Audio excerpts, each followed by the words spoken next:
This is the mausoleum at Frogmore, close to Windsor Castle, where Queen Victoria and Prince Albert the Prince Consort lie buried.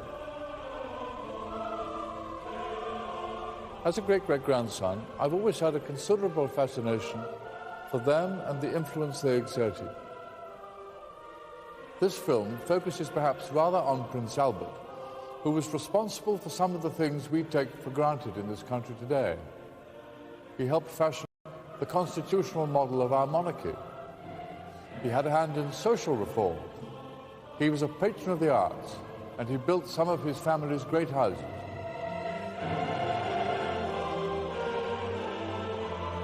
And above all, he was a staunch family man, deeply in love with Queen Victoria. When he died at the tragically early age of 42, his broken-hearted queen was left to mourn her husband for the remaining 40 years of her reign.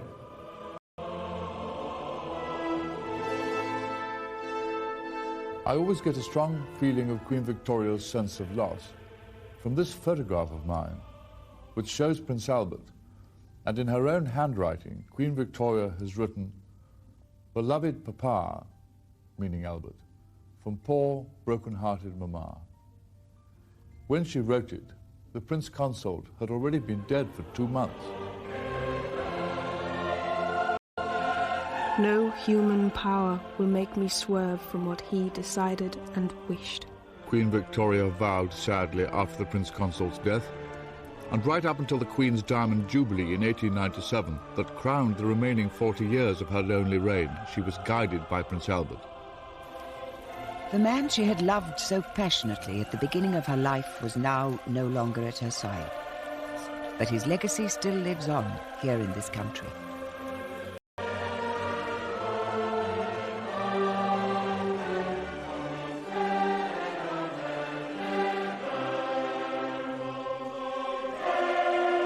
He designed and built royal palaces. He modernized existing ones. Organizations that he headed put up great buildings.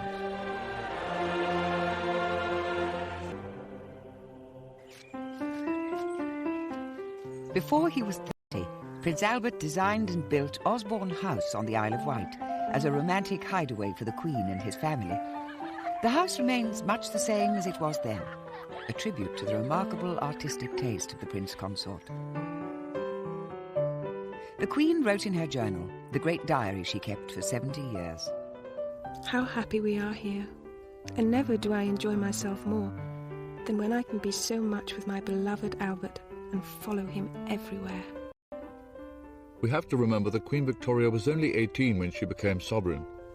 By the time she was 40, she was raising a family of 9 children, and still her responsibilities for her country and its colonies were enormous.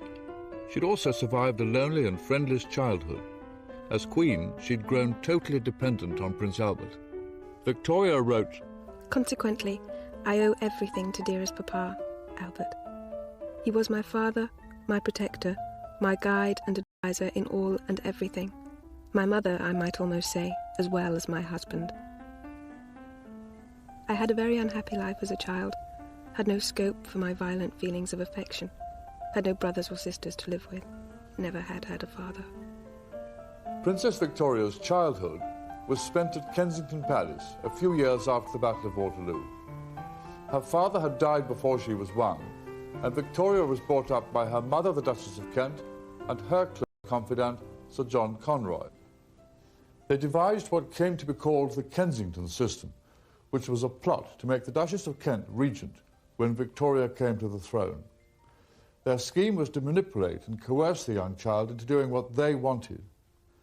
The young princess was kept isolated, here in these apartments, away from the royal court and even separate from other children. Princess Victoria was carefully shielded and protected. She had to sleep in the same room as her mother until the day she became queen. Not having many young friends, and no brothers or sisters of her own age, the young Princess Victoria made these dolls. There were well over 100 of them. They were all made in the likeness of adults, and they became, in a way, a substitute for childhood friends. In short, the princess's upbringing It was hardly the right kind of training for a monarch, and it says something of the strength of character shown by the future Queen, that she survived her time in Kensington Palace at all.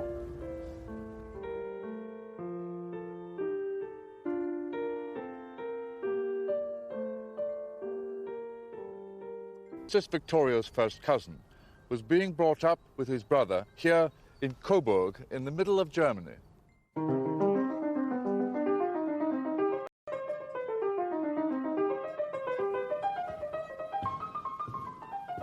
The boys were raised here in Schloss Rosenau. Their parents were separated. The mother had gone away and their father was often out of town. But in spite of that, they did manage to have a very happy childhood. It was Prince Albert's uncle, Leopold, later King of the Belgians and brother of the Duchess of Kent in London, who had decided early on that there'd be an arranged marriage between the two cousins, Victoria and Albert.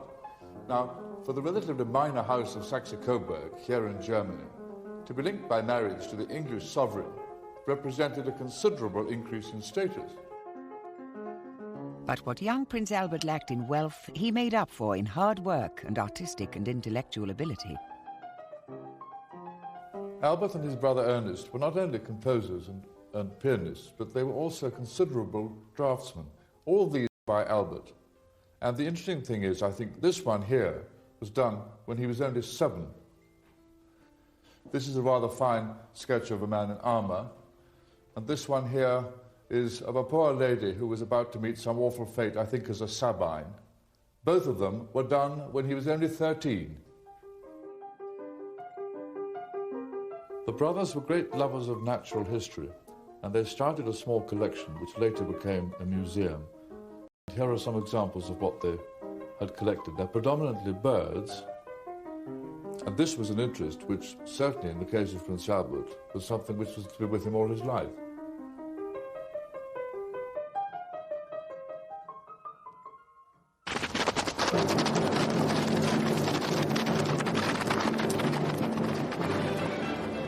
Dawn on the morning of June the 20th, 1837, at Kensington Palace. The Lord Chamberlain of England and the Archbishop of Canterbury had ridden through the night from Windsor Castle.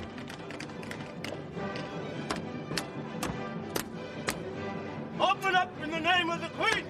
It was 6 a.m., and because of the hour, they were refused entry. Only when they demanded to see the Queen were they let in. Princess Victoria was woken and informed in this room that her uncle, King William IV, had died during the night. Dressed still in her nightclothes, the 18-year-old now found herself queen. Victoria had a remarkable first day as sovereign here in Kensington Palace. She began by captivating all those attending her first Privy Council meeting here in this room. Melbourne, the Prime Minister, Lord John Russell, Lord Palmerston, the great Duke of Wellington, and Sir Robert Peel. That night, the Queen also removed herself from the clutches of her mother and abolished the Kensington system. In the evening, one word proclaiming her new independence appeared prominently 5 times in her diary. Alone. Quite alone. Of course quite alone. And at 9 came Lord Melbourne, whom I saw in my room. And of course, quite alone. But the young Queen was not alone. The court she presided over was highly political. Lord Melbourne was not only Prime Minister and leader of the Whig Party, he also acted as the Queen's principal advisor. Dining and riding with Lord Melbourne most days, the teenage Queen became first dependent on his advice and then quite infatuated with the worldly 58-year-old Prime Minister. The young Queen was readily influenced by Lord Melbourne. He distrusted change and hid from her the truth about social conditions in Britain. He believed children should be put to work in factories rather than starve. He thought flogging in prisons and treadmills was permissible, and that workhouses were for the social good. So, at a very early age, Queen Victoria's natural sympathies were blunted by the views of Lord Melbourne. Worse, the court Queen Victoria had inherited was traditionally partisan. Her ladies-in-waiting appointed by the party were wives of prominent Whig politicians. Inevitably, the crown became embroiled in a political crisis. It came when Melbourne's Whig government was forced to resign. The young Queen was desperate at losing her father figure. She wrote tearfully at his departure, All my happiness gone. That dearest, kind Lord Melbourne no more my minister. I sobbed and cried much. and the next day at Lord Melbourne's final audience. I sobbed much, and kept holding his hand for some time fast in one of mine. I felt that in doing so he could not leave me. Then, in her grief, the young Queen behaved unconstitutionally. I could eat nothing. Wrote one line to the Duke of Wellington to request him to come.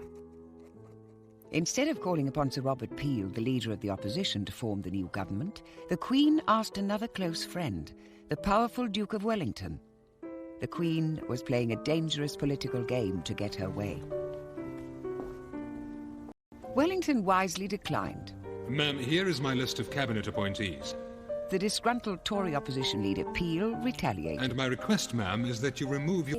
But ma'am...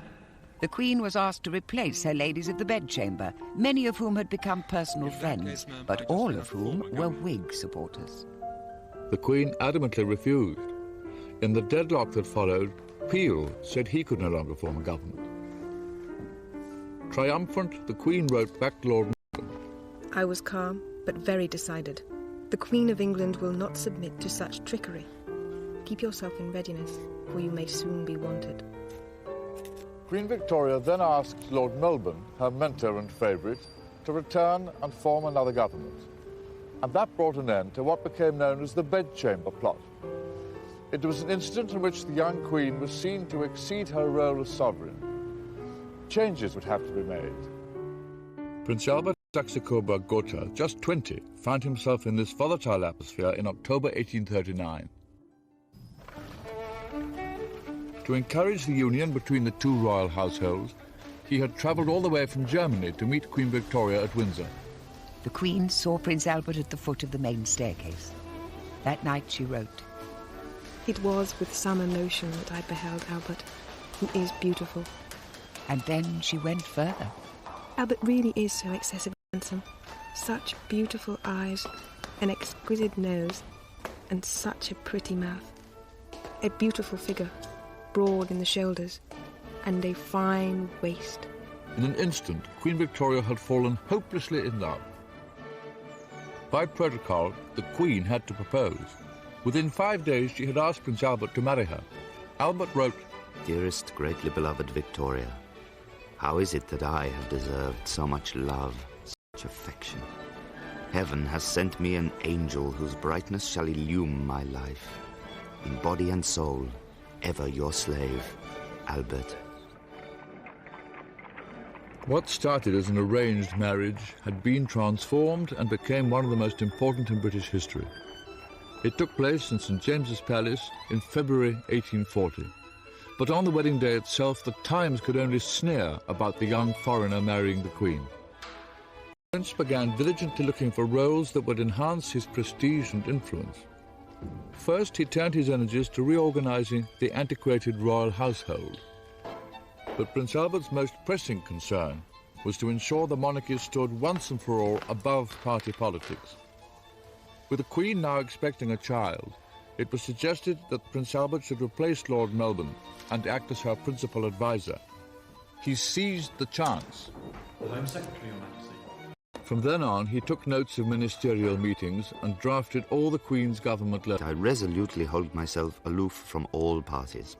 I speak openly with the ministers on all subjects. I endeavour quietly to be of as much use to Victoria in her position as I can.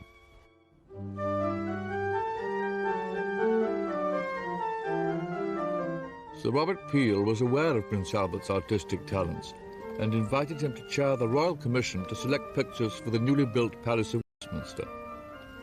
Albert was just 22. He had found a role at last as an energetic facilitator of great projects. At precisely this moment, a new form of picture, symbolic of the new technologies sweeping the country, appeared. Prince Albert was among the first to embrace the medium of photography. Prince Albert at 23, one of the first photographic portraits ever taken in Britain. And Queen Victoria at the age of 25 with her eldest daughter, the Princess Royal, in 1844. And here's another one of Prince Albert as a mature 29-year-old. By now he was becoming an innovator, determined to come to grips with the great industrial age sweeping Britain.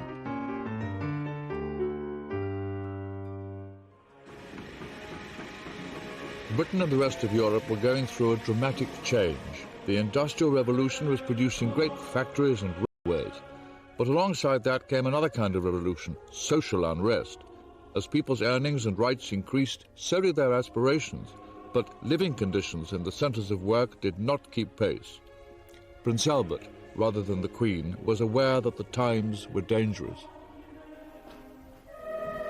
As royal houses on the continent began to buckle and fall under popular revolution, the Prince's diary for 1848 reflected his growing concerns. 7th of March.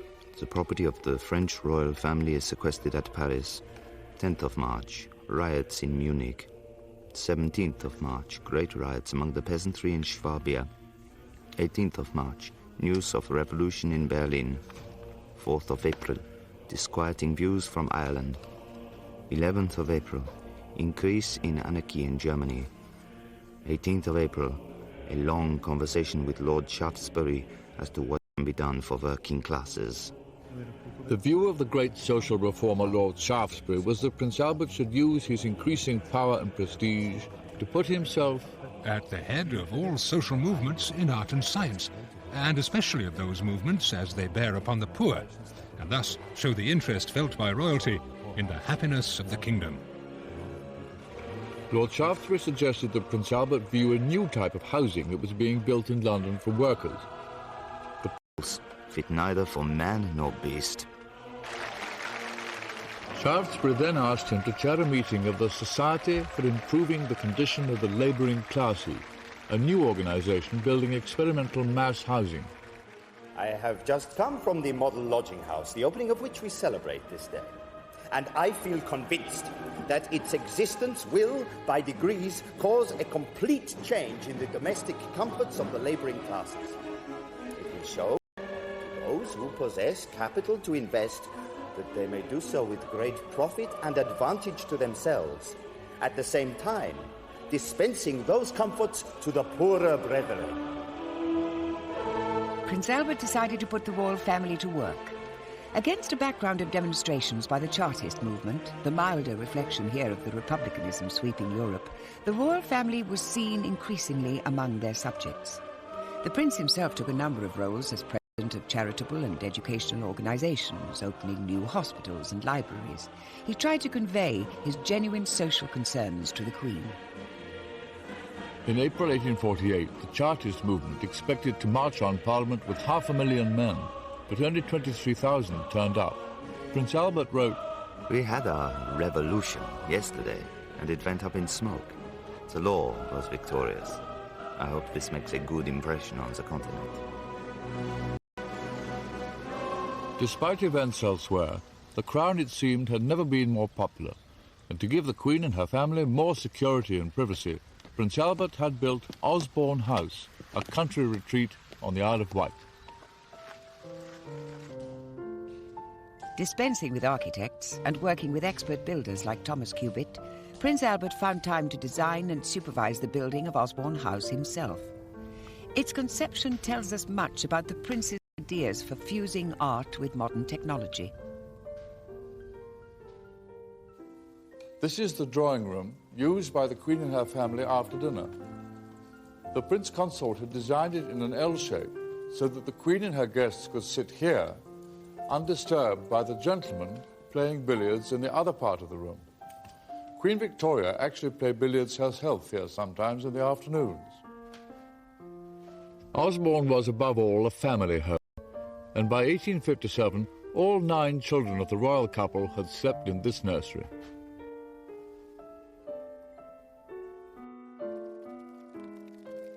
Osborne House has been left today as though the royal couple still lived there.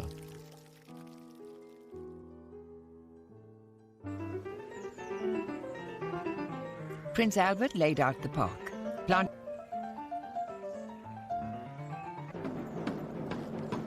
A model fort was built by Prince Albert to teach military manoeuvres. Come on, you men! That is good. There was an extensive nature museum like the one of his childhood. What is this eagle called? White-tailed eagle. And how fast can it fly? I would say that. But even at Osborne, the Queen was never far from the duties of state. Prince Albert had become the power beside the throne as he sat next to his wife drafting her letters. But she was clearly frustrated about the way successive governments had failed to recognize his services to the country. Victoria wrote, Oh, if I only could make him king.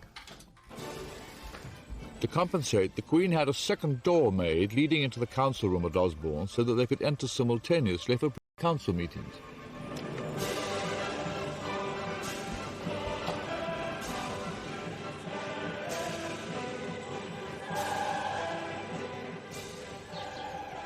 Then came possibly Prince Albert's finest achievement. He became the guiding force behind a festival of art, science and engineering that would capture the spirit of the Victorian age. He had once admired the great conservatory at Chatsworth House in Derbyshire, and when its architect presented him with a daring plan to house the exhibition in a palace of glass, the prince approved. This is the first sketch for the great exhibition. It's a doodle on blotting paper by Joseph Paxton, the designer of the Chatsworth Conservatory. At the start, the great project hit difficulties, many of the objections coming from establishment enemies of the foreign prince. The Royal Commission that the Prince chaired had two aims. It recognised the worldwide supremacy of British industry, but believed it could be further improved by exposing it to superior design from abroad. So by making the exhibition international, the Commission created a showpiece for free trade. This was strongly opposed by protectionists within the government. It was a question of whether this exhibition should be exclusively limited to British industry. Particular advantage to British industry might be derived from placing it in fair competition with that of other nations. Then there was a problem of finance. The government declined to contribute, so the cost of £108,000 was raised by public subscription. The Queen and the Prince provided £1,500. There was opposition to the use of the Hyde Park site. Led by a vociferous MP, claims were made that too many trees would have to be felled. So instead... At present I am more dead than alive from overwork. The opponents of the exhibition work with might and main to drive myself crazy. On completion, the Crystal Palace covered 16 acres, was 3 times the length of St Paul's Cathedral, and made up of 293,000 panes of glass. It had been put up from scratch in 6 months. But 100,000 exhibits had still to arrive from Britain and the 4 corners of the world for the opening in May 1851. Everybody is occupied with the great day of tomorrow, and my poor Albert is terribly fagged. Terrible trouble with the arrangements for the opening.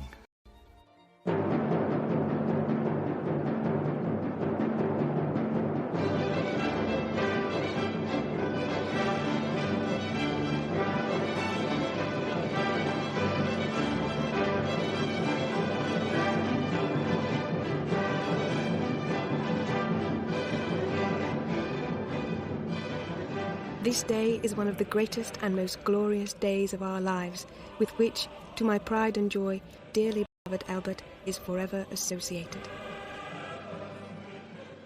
The glimpse through the iron gates of the transept, the waving palms and flowers, the myriads of people filling the galleries, together with the flourish of trumpets as we entered the building, gave a sensation I shall never forget, and I felt much moved. Among the ambassadors at the opening was a mysterious Chinaman dressed in satin who repeatedly bowed to the Queen. Tactfully, Victoria included him in the procession. He Sing turned out to be an impostor. He was the owner of a Chinese junk moored on the Thames who pushed his way to the front. The exhibition was the greatest treasure trove of industry, art and science the world had ever seen. British exhibits filled the entire western nave, and foreign ones took up the eastern half. The Indian section was a cornucopia of gems, silks, cottons and great crowns in precious metals. There were elephant tusks and tiger skins. The most popular exhibit was in the French section, a fountain of eau de cologne that ran continuously. Then there was the latest engine by James Watt, possessing the collective power of 700 horses. A floating church for seafarers. The Koh-i-Noor diamond. A soda water machine. A boat easily converted into a comfortable mattress or safety life belt. An India rubber bath. Wigs that had built-in ventilation. And a set of false teeth enabling the wearer to yawn. The country's entire population was only 23 million. Prince Albert was able to write with satisfaction. The crowds at the exhibition are bigger each day. On the financial side, we naturally stand very well. Profits from the Great Exhibition were £186,000, and Prince Albert wanted the money to encourage new design in British industry.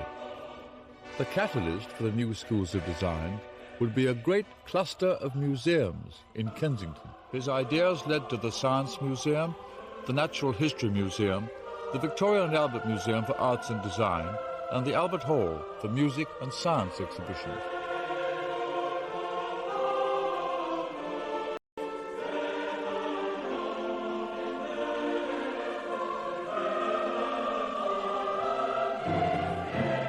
Although they weren't completed in his lifetime, the museums remain Prince Albert's greatest legacy to this country.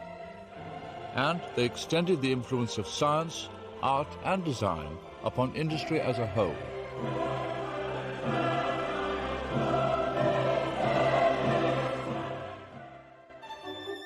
An event in February 1849 confirmed once again the Queen's need for more privacy and security. One of her sketchbooks was stolen from Windsor Castle and the contents published in a popular newspaper. The Times thundered, Let the Queen of Great Britain be able to sit down to her piano or sketchbook with the same security against intrusion as any other lady in the land. At around this time, the royal couple acquired the Balmoral estate in Scotland. Its remote location was deliberately chosen to shield the Queen from repeated intrusion by the London press and to ease the prince's increasing exhaustion. Instead, of course, Prince Albert demolished the old castle and in 3 years designed and put up a new one, the Balmoral of today. He wrote, The new house is up 1 story, and with its dressed granite, promises to present a noble appearance. The work is terribly hard. The Queen wrote, Every year my heart becomes more fixed in this dear paradise, now that all has become my dear Albert's own creation, own work, own building, own laying out, as at Osborne. Balmoral was the couple's favourite place of escape. They revelled in the healthy climate and scaled the great surrounding hills. Highland life really captured their imagination, and they became a little bit more Scottish on every visit. Just as Prince Albert had helped introduce the German Christmas to Windsor, so at Balmoral the royal couple lived out the romantic Scottish image of tartans, kilts, along with Carl Haag.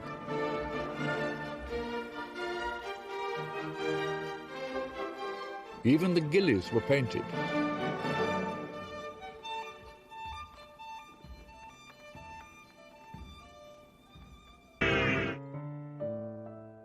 Balmoral was always in form, and it was here that Queen Victoria appears to have made up for the childhood she'd missed. It was wonderful not seeing a human being, nor hearing a sound, excepting that of the wind, or the call of the black cock or grouse.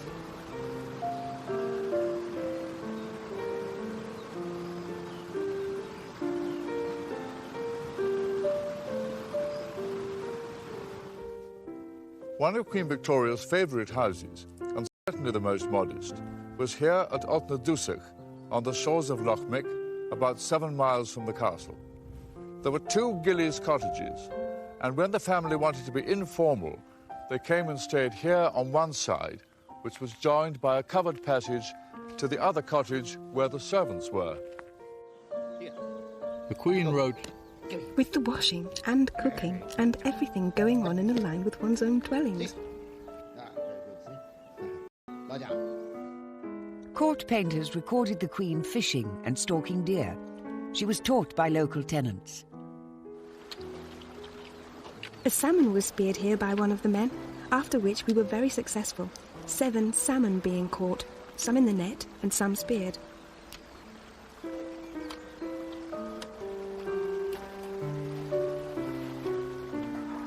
The scene at this beautiful spot was exciting and picturesque in the extreme. I wished for Landseer's pencil. Idyllic Landseer paintings captured life at Balmoral for the royal couple, and the normally restrained Prince Albert became more lyrical in his writing. We have withdrawn for a short time into a complete mountain solitude, where one rarely sees a human face, where the snow already covers the mountain tops and the wild deer come creeping round the house. I, naughty man, have also been crawling after the harmless stags, and today I shot 2 red deer.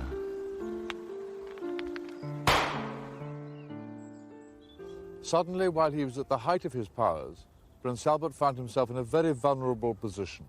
In 1853, public opinion swung violently against him over an issue of patriotism.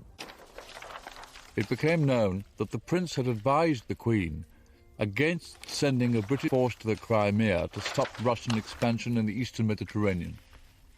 It is too much that one man, and he not an Englishman by birth, should be administrations. Nevertheless, the controversy soon died down once the royal couple bowed to popular will and supported the expedition against Russia. Initially, the Crimean campaign was a disaster for the British Army. The men soon became bogged down in trench warfare around the landing port of Balaclava, and they weren't dressed or equipped for fighting on Russian soil.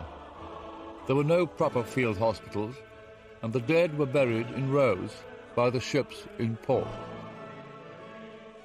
William Russell, the Times correspondent at the front, was the first to reveal the incompetence of the expedition. This army has melted away almost to a drop of miserable, washed-out, worn-out, spiritless wretches who muster out of 55,000 just 11,000 fit to shoulder a musket. It is with feelings of surprise and anger that the public will learn that no sufficient medical preparations have been made for the proper care of the wounded. It's interesting to note that my old regiment, the 11th Hussars, which had escorted Prince Albert from Dover to London when he came to marry Queen Victoria, found itself 14 years later leading the charge of the Light Brigade. That charge effectively ended the Battle of Balaclava. Out of 110 officers and men who galloped into the Russian line, less than a quarter returned. The army was in a mess. The Queen, concerned about morale, regularly visited those wounded who were fit enough to be evacuated. Meanwhile, the Prince was approached by certain senior officers and asked to reorganize the whole structure of the army. I hazard the opinion that our army, as at present organized, can hardly be called an army at all, but a mere aggregate of battalions of infantry, with some regiments of cavalry and an artillery regiment. Prince Albert's intervention turned out to be crucial. The army wasn't organized for grand foreign expeditions, so he devised a system of supply bases leading all the way to the battlefields of the Crimea. They had to start in the south of England, so first he looked for open land that was close to railways and embarkation ports and could be used for manoeuvres, and the base at Aldershot came into being. Prince Albert advocated the setting up of hospitals at the main supply port of Balaclava and close to the front. And here you can see Balaclava with the hospital here on top of the hill. Finally, Prince Albert ordered a railway to be built at full speed from the Allied base at Balaclava to the Russian stronghold at Sevastopol. It was to supply the besieging British, French and Turkish troops. And here you can see the strongly defended fort in Sevastopol. The railway was effective in getting ammunition to the front. These are some of the remains of the Russian defences around Sebastopol after the British and French artillery had smashed their way through. When the Queen took the salute at a victory parade in London of men who charged the Russian defences at Sebastopol, the prestige of the crown couldn't have been higher. But Prince Albert's 15 years of hard work came at a price. His health was deteriorating. Photographic portraits show the 40-year-old prince aging prematurely. His hair is receding, his waist thickening. His loving wife already regarded him as unofficial sovereign, and when the Whig government of 1857 found yet another reason for not giving him the status of prince consort, Queen Victoria, out of frustration, awarded him the title herself.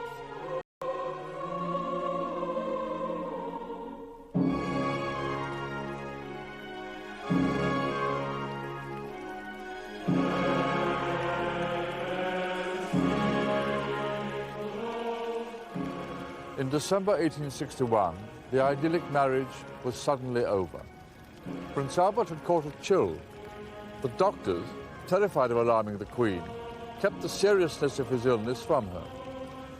In the end, they told her that it was gastric fever. Every Victorian knew what that meant: typhoid. The source, it's been suggested, was the notoriously unreliable and insanitary drains here at Windsor Castle.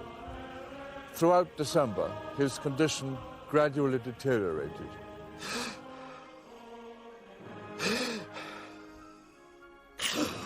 On the night of the 14th, the Queen heard tortured breathing coming from the blue room where Prince Albert lay. She rushed to his side and whispered in German, Es ist das kleine Frauchen. "It is your little wife. Kiss me." 2 or 3 long but perfectly gentle breaths were drawn, the hand clasping mine, and it turns me sick to write it. All was over. I kissed his dear heavenly forehead and called out in a bitter and agonizing cry,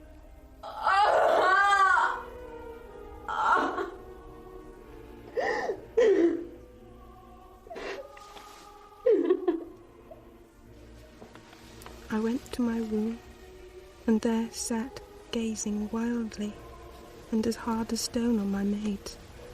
Waking, crying and crying. Doctors warned the Queen not to kiss the body, shown in this photograph for the first time. Then the blue room was carefully and meticulously photographed. For the remaining 40 years of Queen Victoria's reign, it stayed exactly as it was when he died.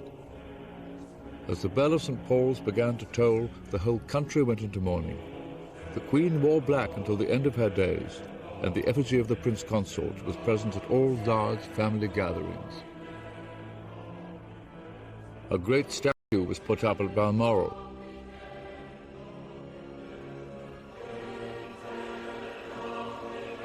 As well as at Cairn on one of the surrounding hills. The mausoleum to hold Prince Albert was built at Frogmore on the Windsor estate, where the Queen had said that one day she would lie next to him.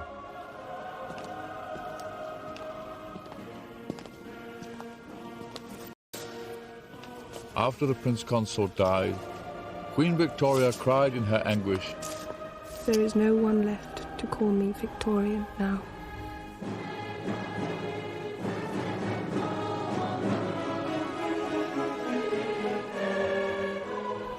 The Queen was heartbroken. She didn't carry out public duties again for 5 years. Right at the furthest corner of the Balmoral estate, on the shore of Loch Mick, stands the Glassholt. Queen Victoria used to come here to seek solitude after she'd lost Prince Albert. And it was here that she felt she still had some contact with him.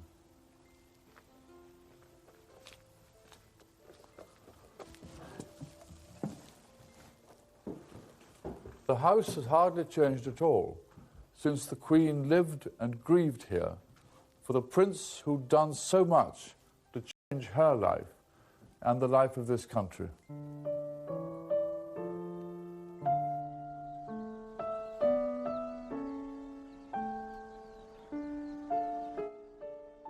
You can see part 2 of Victoria and Albert tomorrow at the same time.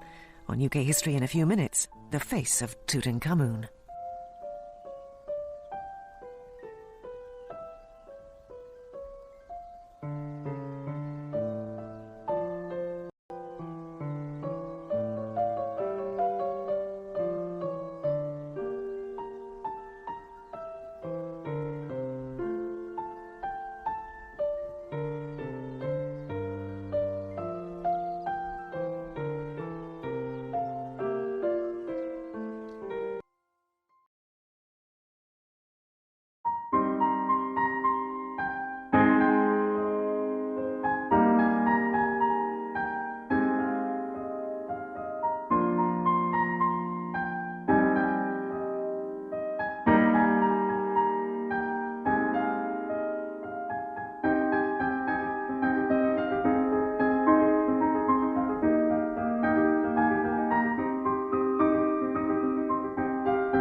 But what young Prince Albert lacked in wealth, he made up for in hard work and artistic and intellectual ability.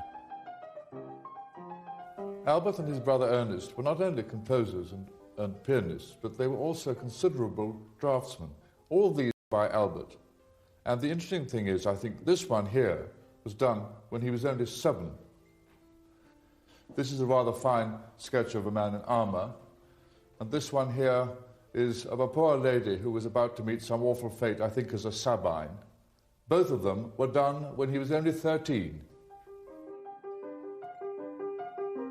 The brothers were great lovers of natural history, and they started a small collection which later became a museum. Here are some examples of what they had collected. They're predominantly birds, and this was an interest which, certainly in the case of Prince Albert, was something which was to be with him all his life.